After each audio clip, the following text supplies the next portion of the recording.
right, welcome back, everyone. I am so happy to be here today with Philip VanDusen, my friend, mentor, and business colleague. Welcome to the show, Philip. Thanks, Kathy. Thanks for having me on. Of course. I'm so excited to talk with you today. And before we get started, everyone, let me first share a bit about Philip. So Philip VanDusen is a creative entrepreneur and owner of Verhal Brand Design, a branding agency based in New Jersey. As a thought leader, Philip shares his expertise in marketing, design, and entrepreneurship on YouTube to his 200,000 subscribers. You heard that right, 200,000.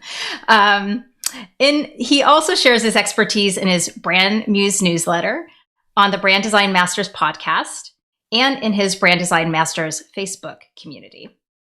In his career, Philip has led creative teams on both the client and agency sides, serving as the VP of Design for PepsiCo and Old Navy, and Executive Creative Director at the iconic branding firm Landor Associates. And Philip's past clients have included a host of Fortune 100 companies. So, Philip, I just read some pretty impressive titles and indicators of traditional measures of career success. And, often people think that careers are straight lines. And while you have had a lot of success, for example, VP of Design at Old Navy, at PepsiCo, you've made some shifts in your career over time as well. And, for me, I think about managing careers over time as a bit like sailing. You know how you can tack back and forth, but you're making progress towards your ultimate destination. So I'm curious for you, looking back, what did you learn about making career transitions over time throughout your career? Yeah, there's this quote. I was working with Paul Pressler, who used to be the CEO of Gap Inc., and we were having a conversation about careers. And he said, a great career is more like a web than a ladder. And that has always stuck with me because a spider's web is, it's got a lot of tacks back and forth, sometimes side jogs that are completely lateral. But all of those side jogs make the web stronger. Everything supports or leads to or kind of impresses something else. And so and my career has been very much of a web shape rather than a ladder. I think your analogy in sailing, I'm a sailor too, is interesting because in tacking, you're essentially zigzagging, but you're kind of always going forward. I think in the web analogy, sometimes you take a blind right turn and you're not really sure where it's going to go. And it may give you an opportunity to then head straight forward again. And in my career anyway, that's been more kind of like how it's happened to me. In some cases, I've just taken advantage or taken an opportunity that presented itself that seems somewhat logical, or even sometimes I didn't exactly know where it was going to go, but it developed into something, or it gave me a toolkit or exposure to something that led to something else. Could you give us an example of that? Yeah, sure. When I started off, here we go. I started off as a fine artist. So I have my master's degree in painting, of all things, actually. And when I taught in university, and when I came back from a gig I had teaching in France, sounds more glorious than what it was. I moved to New York City and I started a t-shirt company, and I put my little designs on t-shirts, and I walked to the island of Manhattan with a little sample case and sold these t-shirts. And so I kind of I was trying to find a way to sell my work. And I learned about sales. I learned about supply and demand. I learned about, kind of inventory development and all that sort of stuff, and design. And I realized that I really loved putting my artwork on shirts and then being able to see them walking around on people's chests. And that to me was so much better than selling my work in a gallery and having it end up in someone's home where no one would ever see it. So that kind of lit a fire in me. And I ended up continuing in the fashion industry for about 12 years. And I made a jump from, my own company to a smaller t-shirt company to a licensing company. And then I eventually landed at Old Navy. And Old Navy, I was designing t-shirts, but on a much, much larger scale. Mm-hmm. And when I was doing that, I realized that I loved managing creative people because it was a lot like teaching. You were trying to kind of impress upon them how to advance in their career, what they needed to do, what they needed to develop, whether that was design skills or their communication skills or their financial skills, acumen.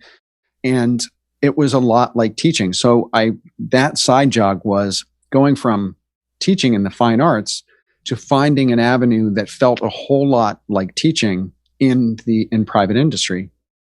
And so that is what kind of propelled me forward very quickly at Old Navy, was that I found that sweet spot between teaching and artwork that could be used in commerce. I love that example. It's just one of those things where, like you said, you don't always know those webs and those connections and where things are going to take you. And as much as I'm a planner, as much as I'd love to plan, right? It's like sometimes you need to wait and see where opportunities are arising and how things kind of play out over time. So I'm curious, as you went through these transitions over time, like how did you sustain your own ambition, or what kind of did you find continued to fuel your motivation? Well, when you come from being a fine artist where you're scraping to put together rent every month, financial gain was a serious motivator for me. And as I moved up the ladder in management at a large global fashion company, that financial reward got greater and greater. And that's a big ambition sustainer. But also, I've been a lifelong learner. My dad was a English teacher and a journalist. My mom was an educator as well. And so I love learning. I love learning new things. And so I've had a couple great mentors in my life. One was a managing director at an agency I worked at. One was my manager at Old Navy. And they were able to kind of see in me some aptitude or interest, I guess. And they were able to give me opportunities or challenges that forced me to learn something new, whether that was, learning how to read financial statements, P&L statements, or whether that was doing, performance reviews, or whether that was leading a cross-divisional project, whatever that looked like. They were able to challenge me at certain steps of the way that forced me to learn, forced me to grow. And that always fueled my ambition and love of what I did. Do you have any advice for people? If I feel like that comes up often, where people will say, you can get propelled by those leaders or managers who see something in you, right? Mm-hmm. And open up those doors and opportunities. If people aren't so lucky to have those people kind of stepping forward, do you have any advice for how to either engage a sponsor or someone who can be a mentor, or even to ask for those opportunities? Yeah, I very strongly recommend trying to find, if you're in a job situation, finding someone within your organization who you click with, or whose approach and whose capabilities you respect, and nurture a relationship with them. And then finally, kind of eventually come clean and ask them for help or guidance in kind of guiding you through the stages of your career at that organization. That's ideal, is if you can find yourself a mentor inside of the place that you work. If you can't, I'm a huge, huge believer in mastermind groups. And I find that getting people together who have similar ambitions, similar goals, maybe in disparate industries, but who put their heads together to become a better whole and to drive each other, hold each other accountable for goals, give each other inspiration on what they can do next. So masterminds or some sort of group of that nature outside of your job is another pathway for it. The one other thing I would say is that, in many cases, people don't have either of those things available to them. And I was told this by one of my managers when I had an idea for something, and it was a kind of a crazy creative idea. And she said, you know what? Sometimes you just got to do what you think is right and ask for forgiveness later. And so I had this idea. There was this beautiful industrial building in downtown Brooklyn by the waterfront that the landlord of this loft space, huge block-wide building, had allowed graffiti artists to graffiti the entire ground level of this building all the way around it. It was in Williamsburg, Brooklyn. And I was just blown away by the beauty of this thing. And so I photographed like 2 blocks of it. And we had a very large format poster printer in our department at when I was at Old Navy. And so I stitched together these photographs and I printed out basically a 100-foot runner on either side of a long hallway that entered into the creative offices. And it was like you were walking down this block of this incredibly long graffiti mural. It was going to cost money. It was going to take a lot of toner, and it was also going to affect everybody who worked there because it was decorating the space. And I just felt in my heart it was going to be incredibly inspiring to people. So one weekend, I got a couple of my designers and we just did this thing without anybody knowing about it. When everyone came in, they were blown away. But if I had tried to seek permission to do this thing and ask for, the rights to use $500 worth of poster paper, et cetera, the idea might have been squashed. They might have said no. But so I rolled the dice and it went really, really well. Of course, it could have gone the other way, but sometimes you just got to do what you think is right. And if it doesn't go your way, ask for forgiveness later. Yeah, that's great advice. It's, taking those calculated risks, right? When you think like, I think this is a great idea and I can have a really big impact and it's worth the potential slap on the hand, right? So, and if anything, even if you get slapped on the hand, what it does show people is that you have ideas and you have initiative and you will drive your ideas forward. And whether they agree with that particular idea or not, that impression of being ambitious and taking action is something that sticks with people. Yeah, I love that. Ideas and initiative, really great thing to demonstrate in terms of your value to an organization. Yeah. And absolutely. It allows you to be creative too. I mean, it gives you give yourself license to nurture your own creative ideas. And I think that's really important. Yeah. Yeah. That's great. Well, the latest transition you've made, which isn't too recent, but you've been quite successful building your own business post the corporate world. And we all know entrepreneurship isn't easy. When you look back now, what surprised you most about this journey of entrepreneurship and building your own gig? Like, what do you know now on the other side that you didn't know when you first decided to essentially go out on your own? Well, I didn't know anything. I mean, really, I did a webinar recently on another subject, but I was talking about how completely unprepared I was for digital entrepreneurship when I left corporate life. I knew nothing about the skills, the techniques, the software, the processes that I needed to use and utilize to build my own business as a solopreneur. Because I never learned or utilized any of those skill sets when I was in corporate. I'd also been operating at a very senior management level for decades. And so I had been incredibly hands-on off and not had to, be in there with Photoshop and Illustrator and, editing video and posting on social media or even writing content. And all of those things were things that were deeply necessary in order to build your own business. So when I came out, I like to say I was completely naked. I really walked out of the doors and I was naked. I had to figure out where the leaves were to put something on myself so I could start walking around and trying things. And so I think that was probably the biggest aha when I came out of corporate, was this realization that I had zero skill sets. Really, the only thing that I had was an understanding of branding, understanding of design, understanding of brand strategy, and how to build a brand from scratch. Because I'd done that a lot for clients. These were big enterprise clients, but I knew the process that you went through to do that. So I just had to translate those very kind of basic precepts into something that was going to really work for me at the scale that I was working at now.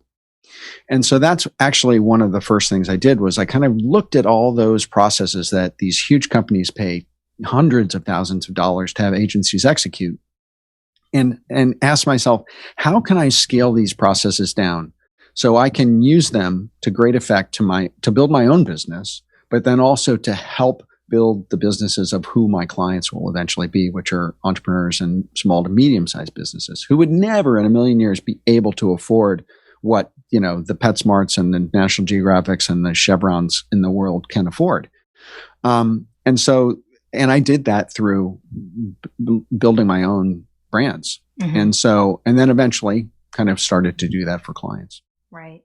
Right. So when, what I loved about what you said is like, you knew nothing, but then you also said like, ultimately, but here's what I did know and how you've transferred that into what you're doing now.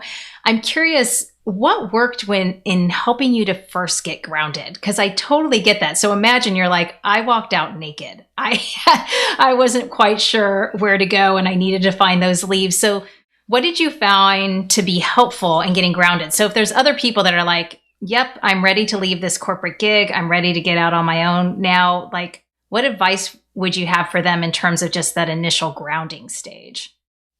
Yeah, when I left PepsiCo, there were some things wrapped up in it. Number one, I was really kind of burnt out from my work level at PepsiCo, but then I also had some stuff going on with my family. My dad was in the process of passing away, so there was a lot of kind of emotional turmoil going on inside as well.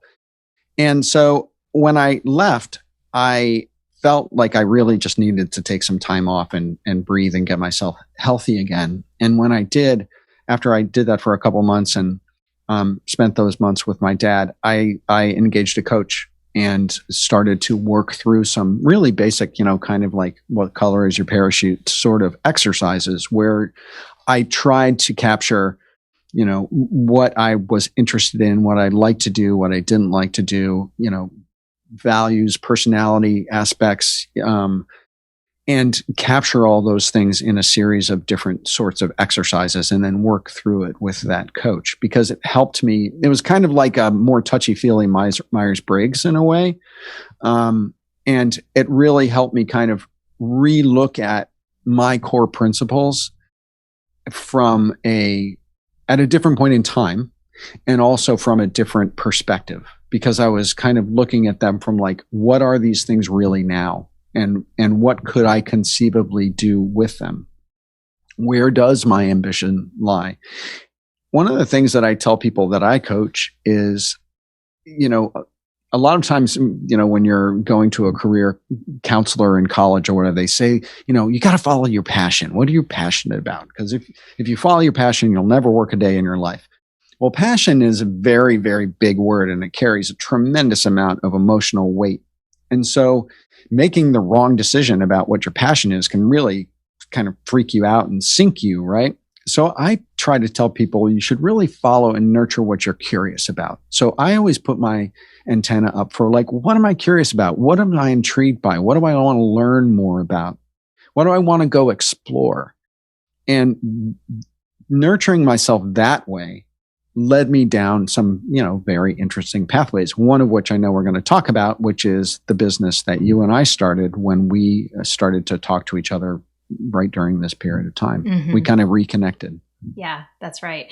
Yeah. And I think, I think you and I share this feeling about passion. It's not like one can have them or you can't, but I kind of bristle at this term or the advice of like, follow your passion. And I know I kind of advise like, instead look at your purpose, or I also suggest that people really follow their curiosity and that's, and in your curiosities in the moment. So I think that makes a ton of sense. I'm going to get to kind of, the next kind of steps, but I'd love to first just ask you two things about kind of what you've just brought up. One is around working with the coach. I'm curious because I remember you sharing with me kind of that you had done some work around like purpose and where you wanted to put your attention and also values and things like that. I'm curious how those kind of helped guide you or continue to in terms of even some of the things that you're putting your attention and energy towards right now.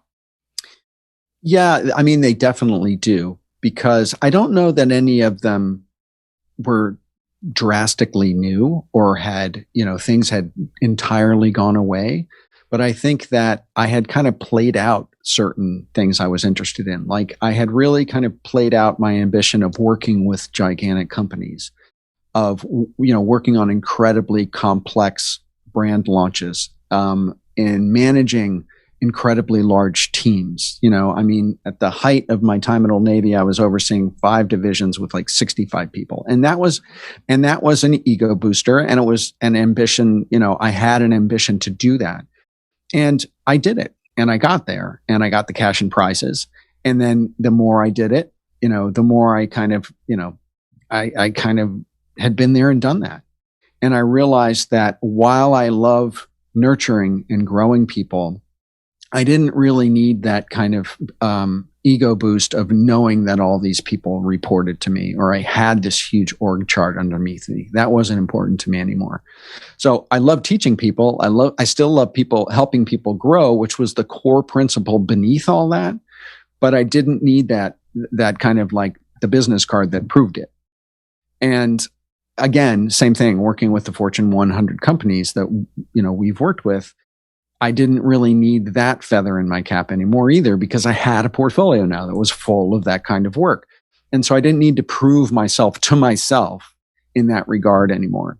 So I was really able to kind of step back from that.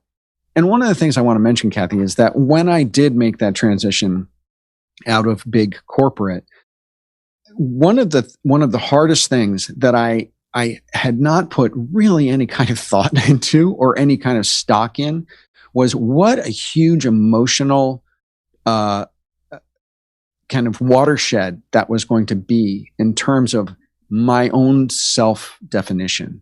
I mean, I had defined myself by the companies I worked for, the agencies I worked for, the clients I had, the number of people I had reporting to me, my salary, my stock options, my business card, my title. My title, when people ask me what I did at a cocktail party or something like that, and I could drop my title, it carries a lot of weight.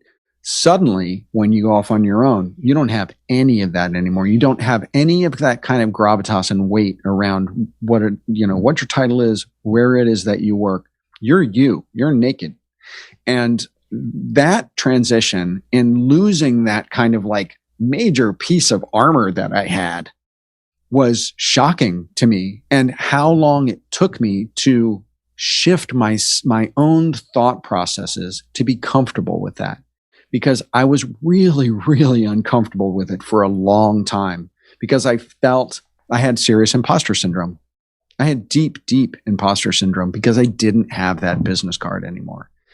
And so I had to rebuild my own sense of self-worth and my own presence and my own brand that I owned from those, ashes to an extent. Yeah. And it took a long time. Yeah, I really appreciate what you're talking about. And, there are a couple of things I want to punctuate that you just shared. One is when I talk about right aspiration, which is one of the pillars of sustainable ambition, I think about how our satisfaction and our ambition changes and ebbs and flows over time. And I think what you were describing in terms of your corporate world experience, you just realized at a time, like, I'm not satisfied by that specific work anymore. And my ambition does not have to be, nor do I want it to be, managing 65 people anymore. It's just nothing wrong with it. You're just moving on to something else, and you're looking for a different level of satisfaction, and your ambition is different right now. So I love that. And then I totally appreciate, well, we've both kind of been in this circumstance. I think when people go through these transitions, you do have to think ahead a little bit. And, you do have to start to think about, how am I going to craft an identity for myself? Because we all often are using, it's very, most of our society is built this way. It's not uncommon to use these external measures to give ourselves identity. And so, I may have to come back to we're jumping around, which is totally fine. But like what you're bringing up for me now is kind of like, is this what led then to, you thinking about personal brand? And when and how should people be even starting to think about this concept of personal brand, and what does that even mean? What I think it means is you own your own real estate, because when you're working for the man, you're building houses and real estate and value on someone else's property. Just like when you are building, and I can equate it to, building a presence on social media. When you build a presence on Twitter or a following on Twitter or on Facebook or on YouTube, you don't have access to those people's email addresses. You are building your recognition and your audience on someone else's platform who tomorrow could change the algorithm or just delete your account by accident or decide that you're not worthy. And all of that goes poof. So you have to be really careful about where you're building your buildings. And so building a personal brand to me is that you are establishing a presence, digital presence for the most part, and, a professional presence. It could be out speaking, so it's not necessarily just digital, but you're building a presence for yourself that you own, and that you are building equity in yourself, not equity in your clients or in the company that you work for. And you can do this after you leave, your corporate working for the man gig, or you can do it while you're in it. And more people are starting to build personal brands while they are still working, because companies, number one, are starting to appreciate the positive kind of reflection that can happen when they have an employee of theirs who is establishing themselves as an expert in their field, and it's reflecting well on them as a corporation. And so the fact that companies aren't going, oh, you should never do that. You never should go out and speak. You never should, have a website of your own. We have to okay all that. We got to run it through legal, whatever. Trying to start to build some real estate of your own outside of their property is a really smart idea.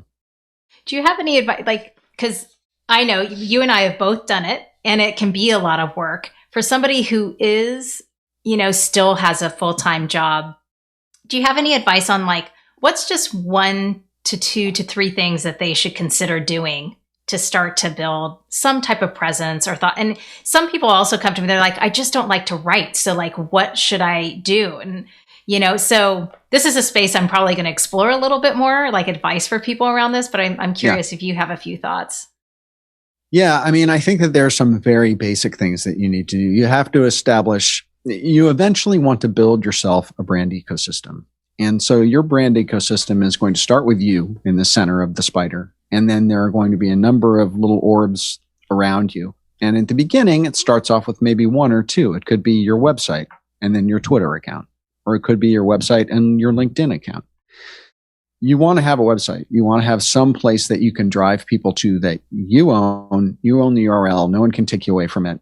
You can gather email addresses there. You can publish content there. You can showcase whatever it is that you do professionally there. You can establish your own voice and have your voice come to life there. Website, number 1. Doesn't have to be fantastic, right? Just start with something. Wix, Squarespace, whatever it is. The next is you want to become visible, because I was on a YouTube live today and I was telling the audience, I said, it used to be in the old days, you could build a website and everyone's like, wow, a website. And people think now, if I build my great portfolio website, if I build it, they will come. They don't come anymore, right? If you build it, it's going to be there, but you've got to drive people there. You have to get people to go there. And so the next thing to do is become visible on some other platform. That could be LinkedIn, could be Instagram, it could be Pinterest, it could be Facebook, a podcast, some other platform. You don't have to be the one developing all of the content. You can start off very easily. You can start off by using your brain and your eye and how you discern what's of value by curating content. You can find great content out there and then re-serve it up on LinkedIn with a few sentences that kind of kick it off for everybody. Hey, everybody, I found this amazing article on how CEOs are dealing with COVID. And I thought it was really interesting because of blah, blah, blah, blah. And then you link to the article. That shows up in all of your network connections on LinkedIn's feed, and they may see some value in the fact that you found that for them. You can become the gleaner of great content from all over the interwebs and serving it up to the people who, follow you or who you're connected to. That's a very, very easy way in, is to just curate content. You can, find inspirational quotes and put a cool image on it in Canva, totally easy, and post it up on LinkedIn or on Pinterest or something like, or Instagram.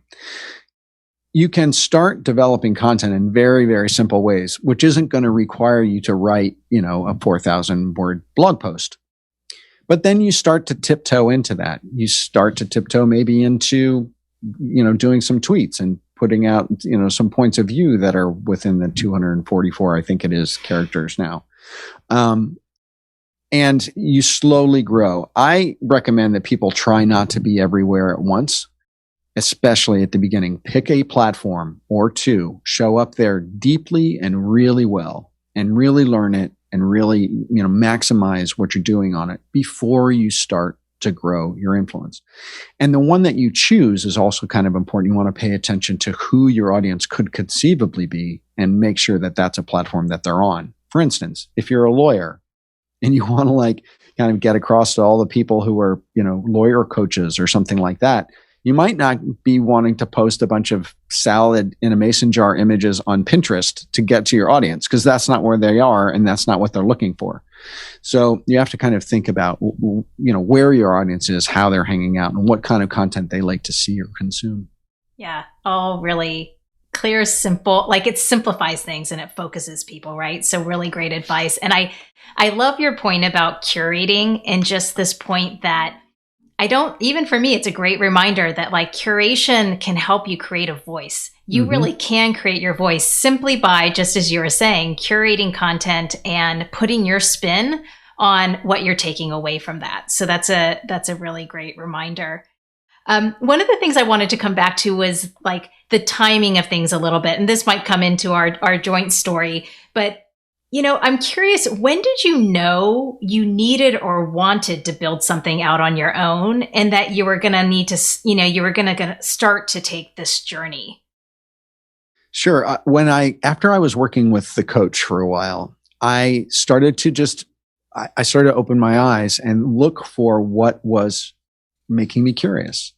And one of the things that kind of came to me was I really loved the resurgence of craft that I was seeing in America. So, craft bags and handmade clothing and handmade shoes, and, people who were small soap companies and things like that, products that had kind of personality and authenticity to them and weren't mass produced by P&G and, put in CVS. And so when I started to think about that, I started to go, I wonder what it'd be like to either work in one of these companies or develop something like that. So I started just reaching out and setting up informational interviews with companies that had, large web presences or sold those sorts of products. And the cool thing about companies like that is that usually they're pretty small and manageable. They're not the Gaps of the world. And you can call up, the CEO's office or the CMO's office and get an interview with them. You say, I'd really love half an hour of your time. I'm thinking about exploring this kind of world, and I'd love to have a quick informational interview with you. And if you make sure that you position it in that you're not going to sell them anything and you're not looking for a job, and that you literally just want to talk to them just to find out more about what they do. People love talking about themselves. And so I've never actually been turned down for an informational interview. And you go in and you ask them a bunch of questions about what they do. You see where they work, kind of glean the experience of what it is you're curious about. And every one of those experiences builds to something else. So that's what I did at the beginning. I just kind of set up a whole bunch of informational interviews with people. Everything from people who had mom and pop soap companies to someone in Brooklyn who had a fairly successful, kind of leather bag company that was blowing up, and just seeing what they did every day and whether they liked it, and, how they sold their stuff and how they developed it and what their lives were like. It was fascinating. So I love that example of just, again, following your curiosity. And then a lot of people say, like, go and talk to people, go and learn from people. And just as you're saying, a lot of people are willing to share and talk about themselves more than you might think. So that's really great. I'm curious, that experience, how did you think it was going to work out before you started, when you started on this journey? And how did it really work out? It's interesting. I didn't know how it was going to work out. Because I had decided when I left corporate to take a year off. I decided I was just going to explore and see what I was going to want to do, and or take some significant time off anyway. And that was right when I was kind of in the middle of doing that was when you and I reconnected, and you and I had worked together a number of years before, 4 or 5 years before, at a agency, and we started having just, kind of get to know you, kind of networking friendship calls. And, it serendipitously, you were starting to talk about the same things that I was starting to talk about, or the sort of things that I was off doing and exploring. And that's when, our two minds met, and we started to play with the idea of maybe doing something like that on our own. And so, that was kind of the kindling, and the little match kind of came together. And that's when we started on, our journey of developing our accessories company. Mm-hmm, mm-hmm. Do you want to share with folks how that worked out, and kind of I think we were just sharing earlier before we got started, like we had a little bit of similar shared learning from that experience. And I just think it's helpful to share in this because I think people need to know that there is, in pivots and transitions, you're just doing that. There is a learning phase, there's a growing phase. So I'm curious if you could share just a little bit more about that. Yeah, it's funny. I don't know that I've ever heard you tell the story or characterize it in the way that you would. So it'd be interesting to know after I say this, whether you have a different opinion like what happened. But, well, we started talking about it, and we started to play around. We started to send each other, keynote decks, and with, ideas of, products and names and kind of focuses of positioning of brands, and just kind of general, spitball kind of brainstorming sorts of decks. And we started to see where there's similarities and where there weren't. We started to have conversations around that. And then I think at one point we just said, well, let's do something together. And that started off our brand building journey. And you and I have built a number of brands for other companies in our agency work. And so both of us, and we've worked closely together as strategist and head creative. And so we kind of took those roles again. And, but we were both feet on the ground. We were both boots on the ground. Like, we knew we had to get together and have a brainstorming session and get stuff on paper and, build a business model canvas from scratch, and the positioning statement, and go through naming and all of the things that you do in branding. And simultaneously, I was kind of exploring the creative side of it, the name, the brand identity, what that might look like, how that might come to life. And then together we started to think, well, what are the products going to be? What are we actually going to sell?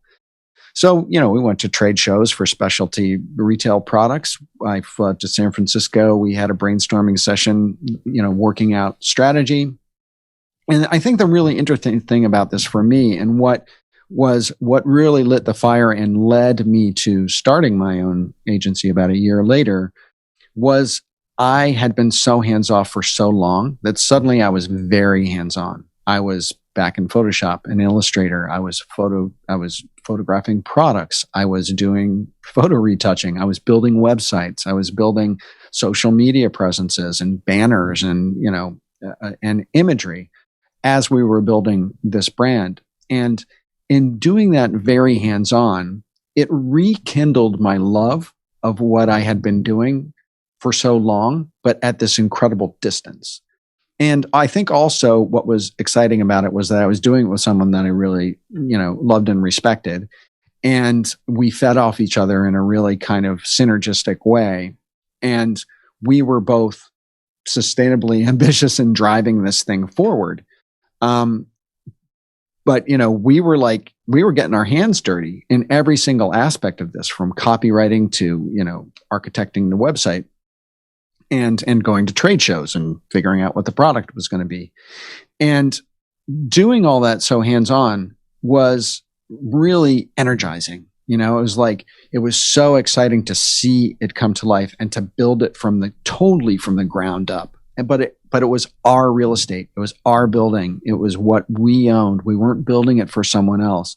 And in doing that, because it was ours, I think both of us brought almost a stronger passion for it and stronger opinions for it than we might have even for other clients that we worked for.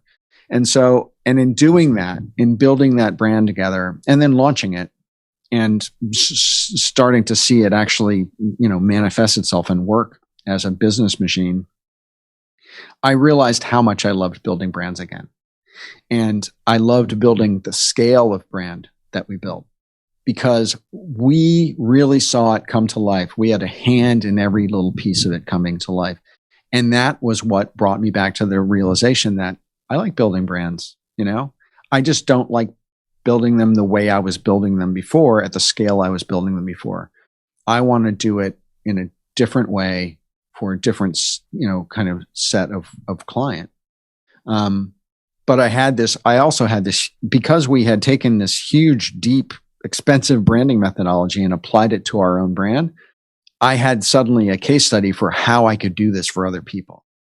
And that was the other thing that made me super excited, was that I could take this really strong branding and strategy methodology and apply it to small to medium-sized businesses and let them really feel and experience the power that can bring when it's something they'd never be able to afford in a million years from an agency. Yeah. A big agency, I'll put it that way. Yeah. Yeah. Well, so much of what you shared, of course, I can concur with in terms of great partnership, love working with you, and the being able to work with somebody who you work so well with and kind of feed off of is always a joy. And I think we were talking about this earlier, just that one of the key things I took away. So even though we decided, we did launch it, but we decided to also sunset it and we each pivoted, but each of us got tremendous amount of learning on so many levels in terms of either how do you build a digital brand to, how do you launch a business to what are we passionate about right now or what are we curious about right now? And then where do we take this from here? And so I love just talking about this example because I just want to demonstrate to people there are steps in the journey. It goes back to where we started the conversation. Where is that web?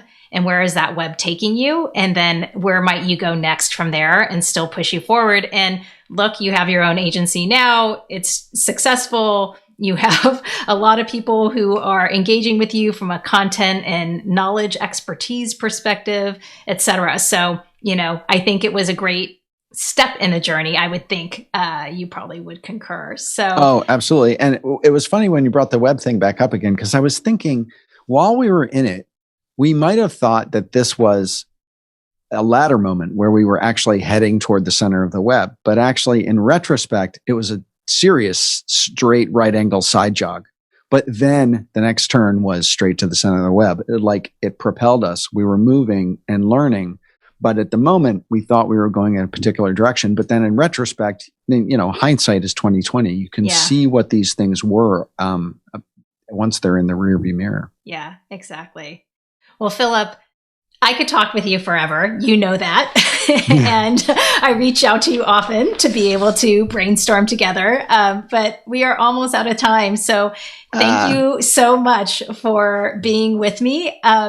Just to close things out, I'm wondering if there's a final piece of advice you'd like to leave our listeners with today. The one thing that I tell everybody is my personal manifesto, my mantra that I like to say is dare to suck. Because when you've had a great long career and you have, a certain level of accomplishment, it's very hard to suck at things, because you've gotten really good at everything that you do. And when you're starting something new, you got to suck a little bit. You have to go, you can't. I use this analogy, you've heard it before, but if you want to learn how to play tennis, you've got to go out to the, you can buy a great tennis outfit. You can watch a great bunch of tennis videos. You can go to some cool matches. You can buy an awesome racket, get the best tennis balls in the world. But until you get out there on the court and start hitting balls like hitting the net and over the backstop and all that sort of stuff, you're not going to learn tennis. So when you're starting off on your own and starting your own thing, you have to give yourself license to suck, because the first 10 things that you do are going to suck. And then someday you're going to hit the ball over the net. And someday you're going to, do an ace serve, and it's going to take some time, but you got to give yourself the license to be bad. I love that feedback or that advice. So thank you. Philip, where can people find you to keep in touch? I know there are a few places, but what do you want to focus on? And is there anything that we can do for you? Sure. PhilipVanDusen.com is my hub. It's the center of my brand ecosystem where you can get to everywhere else that I am from there.